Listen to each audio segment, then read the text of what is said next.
Remember to put God first in all you do, and it will never put you to shame. Welcome back to my channel, lovelies, and how are you doing today?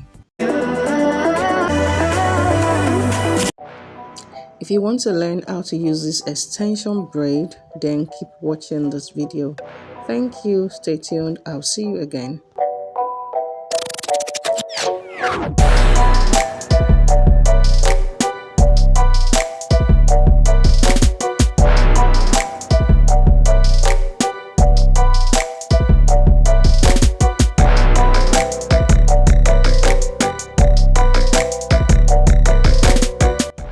So here I twisted the rubber band hair, so then I'll join it to this other parted hair. Keep watching, you'll see as I'm doing everything.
And if you're enjoying what I'm doing so far, please support my channel. Kindly subscribe, hit the like button. Please don't forget to turn off the notification, or turn on rather the notification bell to get all my videos.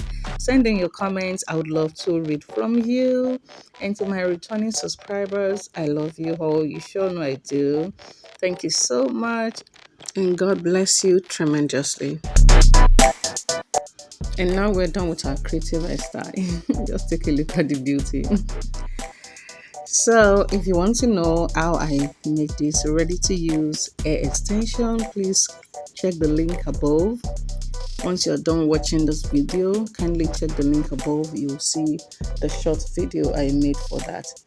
And if you want to make yours, make sure it's not as full as mine, so that it will enable you bond the hair properly. Okay, I did like 1/2 and 1/4 of the bond, so you can just do half of the bond so that it will enable you use it properly. Okay, so I've already used it on my child's hair, and be sure to tuck in the hair in the middle under the extension. So that's that, guys. It's very easy to use. You can keep these as the same way you keep your wig and use for your child whenever you're going for an event and you don't want to do much. Okay, just do something like this and use them, keep again, so this can last as long as you want. Thanks for watching, and please don't forget to subscribe. Love. See you next time. Don't forget to use accessories like this or any hair clip of choice. Thank you.